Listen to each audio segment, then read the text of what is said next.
Caldema frapo oder solaune prte. Hello and welcome to the Reef Nutway course. Today with part 2 of listening of part 3 of the course overall.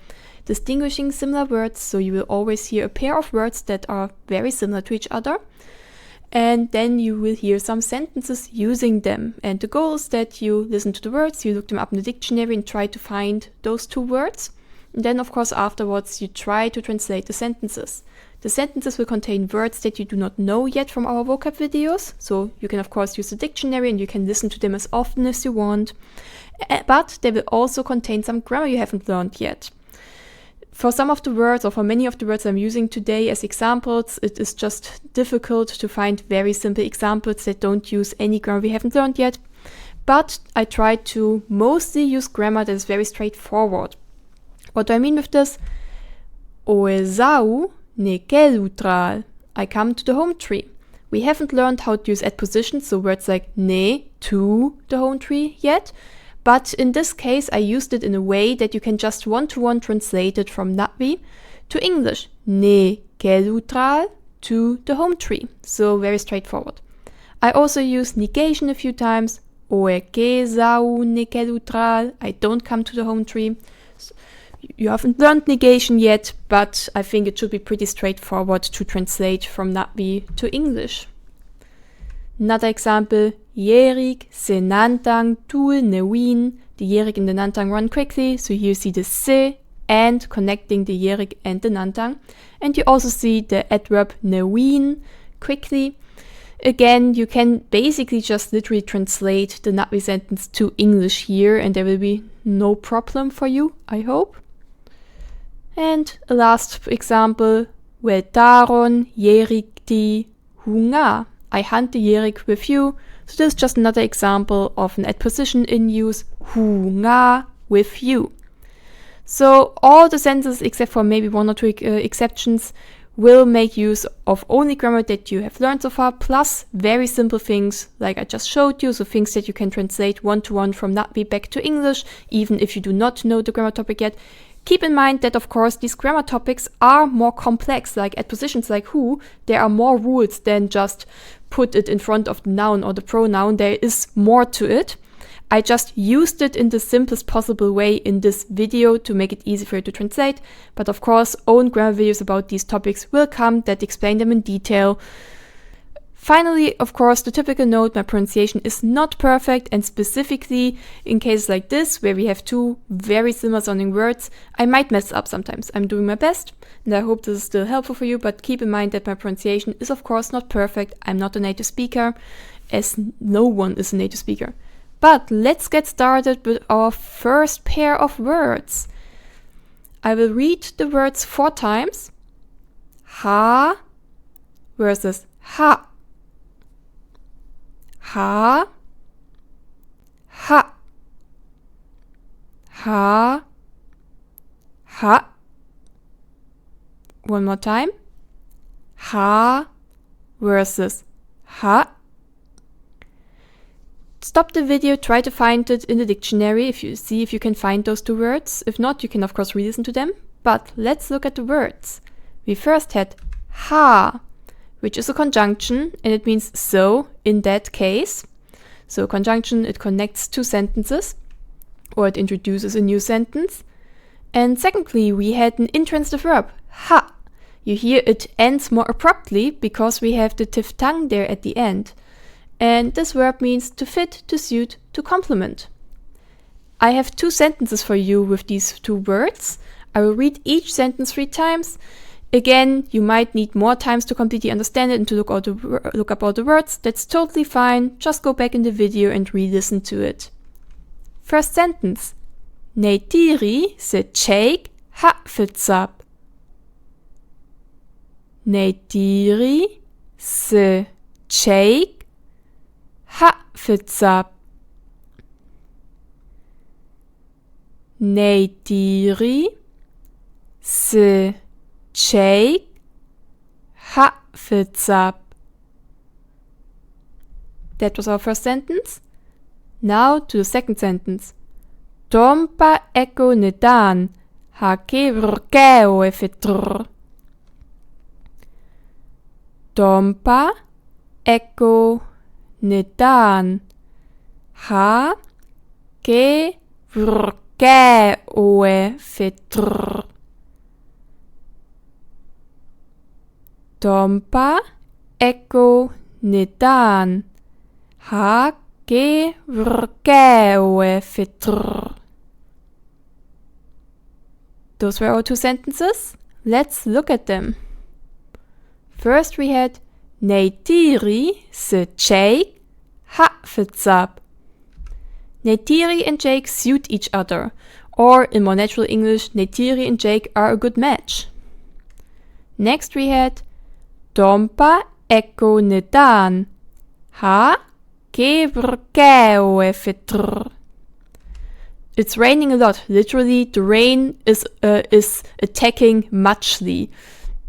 Ha kevrkeo fitr. So, I don't go out today.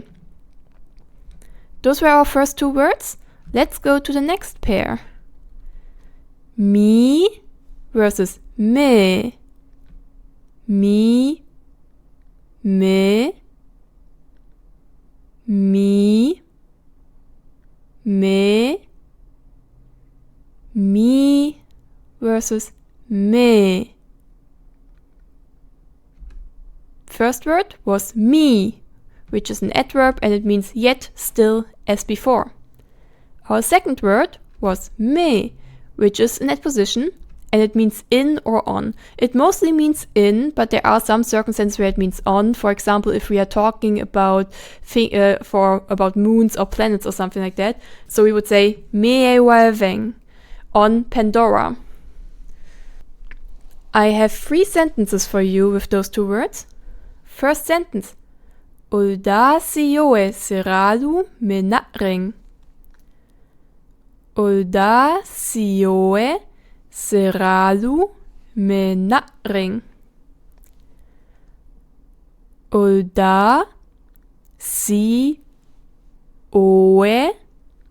seradu menareng. Second sentence. Mi pol inan pokit. Mi pol inan pokit. Mi pol inan pokit. And the last sentence. Wel mi fueu yerik di menareng. Wel mi fueu yerik di menareng. Wel mi fueu yerik di menareng. Those were our 3 sentences. Let's look at them. First we had Audasioe se Radu menareng. I and Radu meet in the forest. Next we had Mi polinan pokit. She still reads the book. Or he still reads the book, or she still reads a book, or he still reads a book, or they, and so on. Of course, for all the sentences, as always, there are many different versions or ways to translate them, depending on context, but we do not have context here because it's just random practice sentences. Next sentence was, Wel mi fueu yerik di menareng. I still seek a yerik in the forest. Let's go on to the next pair. Ting versus ding. Ting, ding, ting, ding, ting versus ding. We have 2 transitive verbs here. First we had ting, which means to give.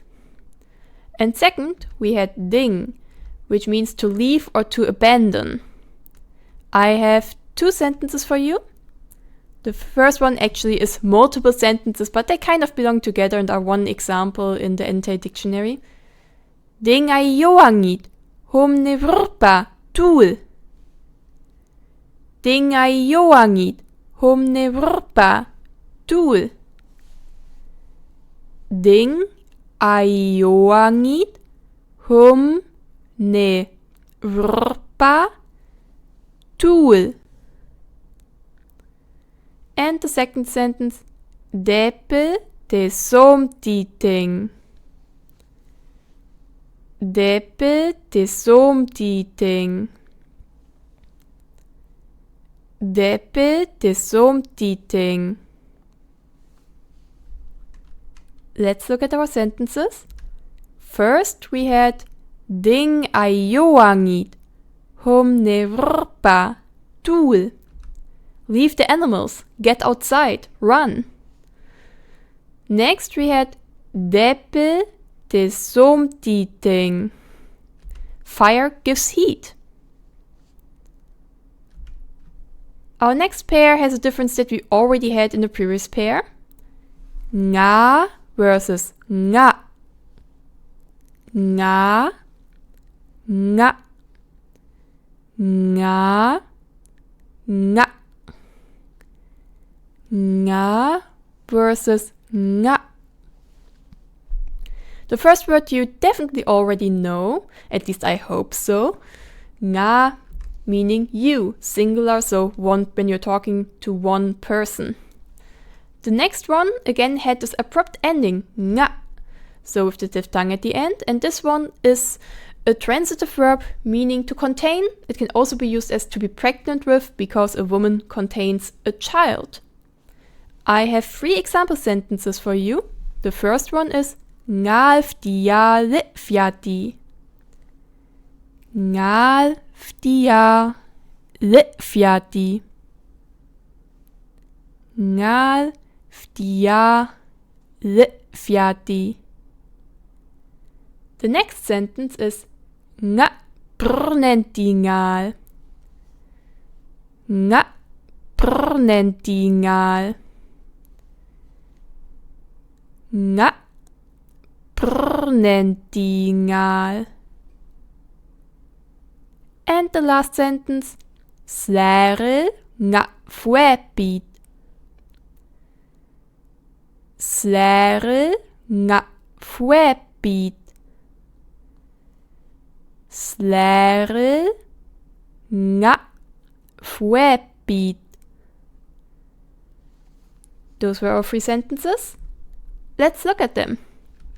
First we had Ngalftia litfiati. You study the language, and there's something very useful in the sentence. Namely, you can see that the nga changed to ngal. You, of course, know why. If you have followed this course, you know that the L ending shows that the nga is the subject of a transitive sentence. But this already helps us a lot here to distinguish these 2 words, because nga, so the one with the diphthong at the end, is a verb. Verbs can never have case endings. So just from hearing that there's an L ending here, we automatically know, oh, this must be nga, you. Also, of course, there is the context. We have a different verb in the sentence, liftia, so that also shows us there is already a verb. So it doesn't make sense to have the nga in there. So overall, it isn't really that much of a problem if with some of the words pairs today you have trouble with hearing the difference, because usually context will tell you so much more about which of the 2 words it is. And also, as I always say in the beginning, we do not have native speakers of this language, so no matter with whom you talk, there will very likely be pronunciation mistakes, so you will have to learn to find words through context anyway, because perfect pronunciation, I mean, not even natives pronounce everything perfectly according to textbook. So the brain is very good at just figuring stuff out from context, and here the case ending is one of these context clues that can help us to know that this must be nga without the diphthong. But the next sentence was nga prnenti ngal. You are pregnant with a baby. You contain a baby. I wrote the second sentence next to it, namely nga prnen nga. So you can use the nga for to be pregnant. For example, if you want to say nga me frnenti ngal, so you contain 2 babies, you are pregnant with 2 babies. But usually if you just want to say you are pregnant, you have a baby, then you would just use nga prnen, which is the own verb, which means to be pregnant.